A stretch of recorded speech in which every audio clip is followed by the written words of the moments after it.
What is up, guys? Welcome back to the home slice. I'm so excited for today.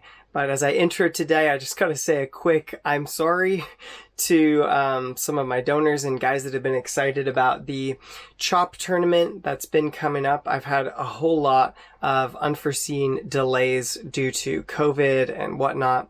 The biggest delay, though, has been hitting areas that I need to clear where the gorse that's present is so small that it's not really worth chopping. So we've been having to do pulling by hand or spraying. Thank you to my donors and to all you viewers for your patience. I really appreciate it. Today, I have slotted out for you a battle between the Fallkniven A1 in VG10.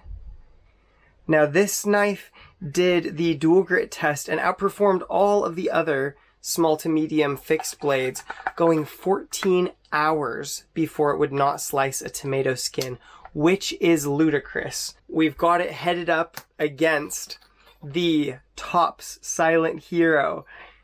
My friend Andrew is like an absolute champ, and he sends me these blades.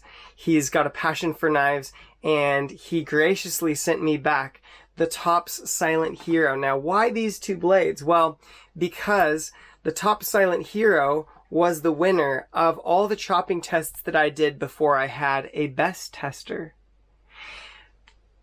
It chopped longer than the K-bar. It chopped longer than the SE. But now that I've been getting a bit more dialed in on my sharpness measurements, I figured, hey, it might be time for the winner of the Dual Grit Championship to face off against the winner of the initial 1095 Championship with the same edge and see which one performs better. Now, both of these are wearing a beautiful denim stropped fine edge. If you guys have not caught my 1000 chop test, then you will be unaware that I've actually changed the way that I sharpen. I've actually found through my 1000 chop tests that a really highly refined fine edge that's then stropped on denim to remove any metal that's undergone movement or deformation actually leads to a longer lasting aggressive edge in a high impact test or a chopping test than a dual grit edge, which is my signature edge. Now, I'm just as excited as I've ever been about dual grit because I think it's a great edge for aggression and EDC. But as it turns out, you need an edge that's more convexed to be maybe a bit more robust for a chopping application, where in an EDC situation, an edge that has that little extension of really acute steel with that rough texture seems to be pretty ideal. Those of you who have seen my previous chopping tests will know I was chopping small bushes that probably maxed out at around that thickness, maybe about an inch thick. Today, I'm taking these guys up against some beefy boys. I don't know what the biggest thing we're going to chop today is going to be, but we're going to be well within the 3-inch category on some of the stuff I'm going to be needing to chop today. It's not efficient, I know. This is mostly for fun. And in fact, this is the beginning of a tournament. In the tournament, I'm going to go through each stage of it will be bigger and bigger blades. So we'll get more and more effective, and I'm trying to get this one kind of out of the way. The basic way that the tournament is going to work is I'm going to build a bracket. I'll put the bracket on screen now.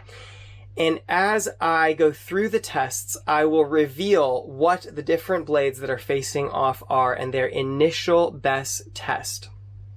The blade that retains its tested sharpness the best, or if there's an extreme standout in terms of just utility and usefulness, will determine a winner episode by episode, and that winner will advance to the next section of the bracket. We're going to start out with 8 different tests, head-to-head tests, and the 4 groups of winners of those will compete in a second level of the bracket, which will move on to a semifinal. And in the end, we will have 2 blades facing off for like king of the chopping tournament, the World Cup, the Super Bowl of chopping, if you will, and there will be 1 winner to come from that. Sorry for the weird perspective, but I figured this might be the easiest way actually to show behind the edge thickness, which I'm going to now measure right in the sweet spot for chopping between these 2 knives with this wire gauge. If you want to see what this is and how it works, I made a video. I'll try to put a link up there. Okay, here we go.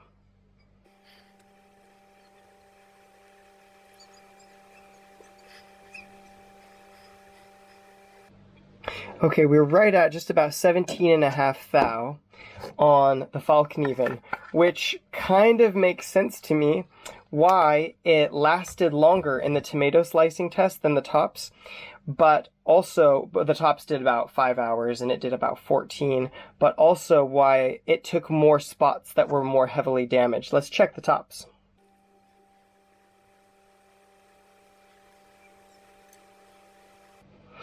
Alright, as I would have suspected, the tops is a little bit thicker at 25 thou, which makes some sense for durability and stuff like that, but also why it was losing the ability to do fine tasks a little more quickly than the Fallkniven. So 17 thousandths of an inch for the Fallkniven, making it thinner behind the edge, which will affect the results somewhat, and we'll see how that plays out, and 25 thousandths for the tops. And just to give you guys an idea, these things are absolutely laughing at printer paper. They're shaving with almost zero effort. They're not quite removing hairs if you skim across, not touching the skin. So they're not quite this hair whittling like under 50 best edge, but a very, very like screaming sharp edge. That was the Fallkniven A1, and the top Silent Hero is the same story, just absolutely gliding push cuts and laughing at shaving tasks.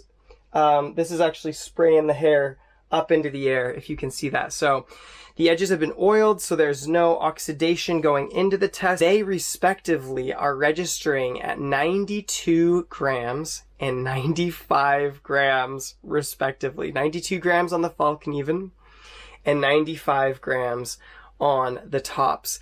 That is ludicrously hair-popping sharp, and I'm so excited to take a chopping knife and see what that kind of an edge can do out in the field. I've never gotten below 100 best in a conventional steel knife before, so these are the two first specimens that I've arrived there with. And even though most of the time I am wrong on my predictions, it's still kind of fun to make them. I anticipate from this test today that although we saw with the high carbide content of the VG10, that it actually kept an edge longer than the tops in previous tests against really light brush, that the shock resistant factor of the 1095 is going to be higher. So I suspect today that we're going to see the tops really shine in this ultra high impact, big trunks of trees kind of work. But here we go on a review of two 6-inch excellent design knives, the VG10 Fallkniven A1 and the top Silent Hero in 1095, differentially heat treated, 17 degrees per side edges, taken up to a fine 6,000 grit edge, and then denim stropped until under 100 best. Let's do this.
Observations on the fly, the Fallkniven A1. First off, the grip on these injection molded rubber handles is good.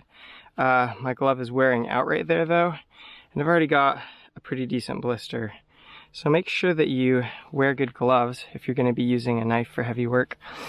I think the edge has been performing really well. The edge feels really good. I do notice that as you use any knife, you start to lose a little bit of that fineness and keenness. In fact, got a little chip right there.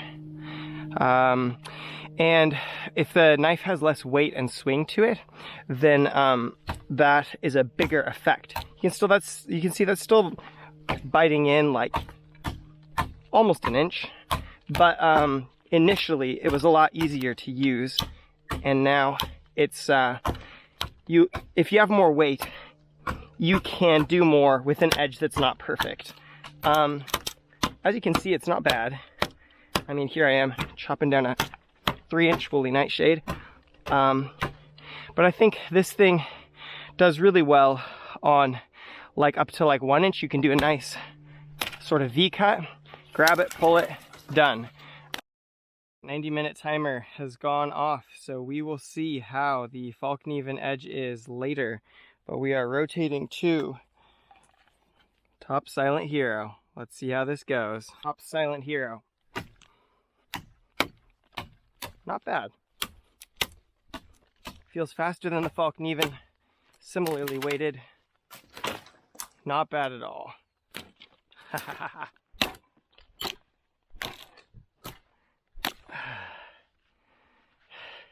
I thought these blades were the same weight, but I'm thinking the Silent Hero seems faster and lighter, and I don't know if that's just a design thing or if that's actual weight that I'm feeling, but because of that, it goes through thinner stuff just like a dream. Like 2 hits on that, it's almost busted. There we go.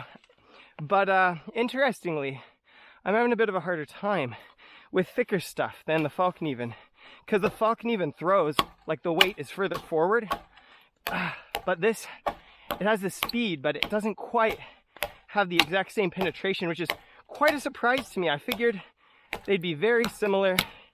Obviously it's no slouch. You can see we're getting through a pretty massive one here, but it's taking a few more strikes, and it's just a little bit slower progress.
Okay, I've gone home, taken a shower, yay! And it's time to do the final BESS testing. I'm just going to clean up these edges with a wet rag so no wood chips or anything mess up the BESS readings. I'll probably give each edge like 2 strokes each side, really light on kangaroo leather, because I would like to account for if anything's been sort of bent out of place but can be just easily bent back with normal care. I'd like to give a accurate picture of what you can expect putting these things to hard use, and it was hard use today. The reason that I'm doing this test, if you're still sticking along in this video, is because I think like destructive testing is cool and like ramming knives through metal plates and stuff like that, but it's not super real world. And I find for myself that a long extended test of cutting normal things like wood is maybe more indicative of the end user's actual experience. So because we're kind of declaring a winner here, I'm going to do 3 best tests in the chopping sweet spot and average them out. I will probably speed all that up and then deliver the results to you at the end, but I'll try to show you each of the best numbers so you can keep track, and then we'll finish up with a paper test. Anyway, let's do it. Fallkniven A1 first.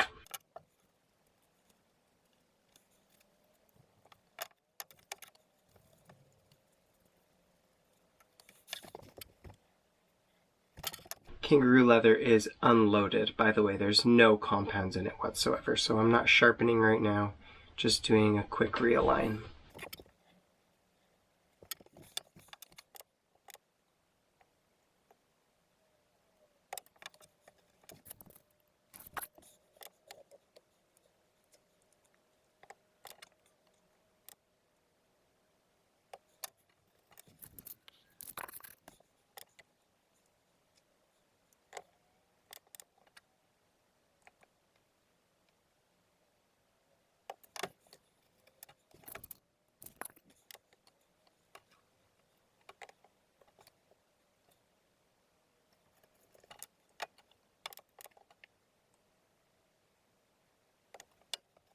Okay, some fairly definitive results. The individual tests on the Fallkniven A1 were 628 grams. Bear in mind that lower numbers are better in best testing, so that's a very dulled portion of edge. It's just one little micro section of edge, so nothing to freak out about, but very, very much dulled. The other tests came back 325 and 551 for an average of 501 grams on the Fallkniven A1. I think I was right in the sense that I think that the medium impact stuff, the aggressive edge, lasted a lot longer on the Fallkniven than the tops. I think maybe that's a characteristic of this sort of high carbon stainless with a bit more alloys in it, but under really, really heavy use, we do have some micro chipping problems. I'll try to take a video that sort of reveals the microchips. Now, bear in mind, this is very, very hard use. It's somewhat outside the design platform for this Fallkniven. This is designed as like a combat and survival all-purpose knife. It's not designed to fell trees for 90 minutes. Keep in mind also that the edge is still quite usable. Like, it was still biting into trees really well. And VG10 is a dream to resharpen. So this is still a very functional option in so many ways, and I love it. And actually, I think the overall experience of felling the trees was maybe just a hair better with this Fallkniven. It's uncanny to say that. I really had a great time with it. The Tops Silent Hero tested respectively 311 grams, 236 grams, and then right in the middle of the chop zone it tested 470 grams. So one thing that you can see is that if you've seen my 1000 chop tests where I take a piece of timber and I chop it 1,000 times, that takes me about 20 minutes, and so we're well above 1,000 chops with these guys, and it's dirtier, gnarlier wood.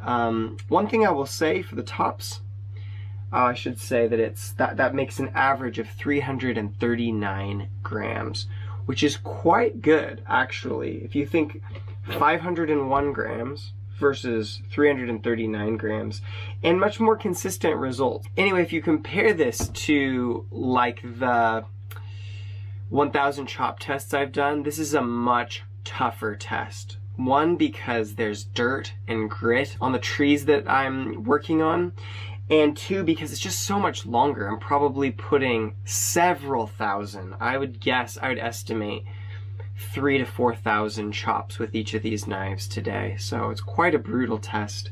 But anyway, if you want a knife that's going to retain a keen edge, that cleans up and strops back nicely, I don't see any visible damage on the top Silent Hero, so very, very, very impressive showing by Topps knives here. I'm really stoked with that result, actually. 339 average. It is not shaving, as my K-bar was shaving after the 1000 chop test. This is not shaving at all. It still has a feeling of keenness, and I'll close with a paper test here, because this has turned into such a long video, but I'm having fun. I hope you guys are having fun. Fallkniven A1 paper test. It's not bad. Through here is good, but it sounds a little coarse, a little ragged. It does have two. Right there's a really clear catch point. And right there's a really clear catch point. So it has two areas that have sustained enough damage to mess up a paper slicing test. Top Silent Hero. Ooh. Oh, we're struggling a little right down here at the heel of the blade. Actually struggling to initiate a cut right at the heel. The center of gravity of this one is further back, and so this portion got more wear on it. You can, if you're careful, you can start one. It's not like a catch. It's just, I think, a bit rounded. Now that said, through the rest of the strike zone, this thing is actually still gliding through paper all the way out to the tip. Oh, caught a little bit there. It wasn't on a catch, I just cut it poorly. It's not cutting well at the tip. The tip went into the dirt a couple times. There's a couple cuts that were a bit tight where it just boonk. So the tip will cut printer paper. Feels a little more rounded. Doesn't feel very damaged though. It feels more worn than damaged. I would say there's a palpable difference between the two edges. So I think that's sort of what you expect. You expect a carbon steel with less carbides to be more resistant to edge chipping than a stainless steel with lots of chunky carbides. But still, like, very admirable. These are both amazing knives. I'd highly recommend either one. I'd say if you're actually clearing brush, I would slightly recommend the Top Silent Hero over the Fallkniven A1. Now that said, if you're in a pinch and you need to fell a big tree, the Fallkniven A1 packs a serious punch. Like, even more, this has the speed, as it turns out, but this has the hitting power for its size. It's uncanny how hard this thing hits for its size. Here's a look at the bracket with those final numbers, and it remains to be seen whether I will promote one of these to the next bracket. It really depends on how much better the longer blades that I test are. If the longer blades are much, much, much more effective, I'll probably disqualify these 6-inchers and just call it a standoff between the two of them. Hey, if you found this video to be fun and informative, make sure you check out the sort of special episode or the pilot episode where I took a 63 Rockwell stainless Nitro V custom knife that was not really built for chopping and took it against a small traditional kukri in the episode right here. These ones are not going to enter the bracket, but some fascinating results and research into this denim stropped edge and the limits of stainless steel. For the rest of you, I'll just say peace out from the home slice. Have a great day. Take care of yourselves, my friends. Bye.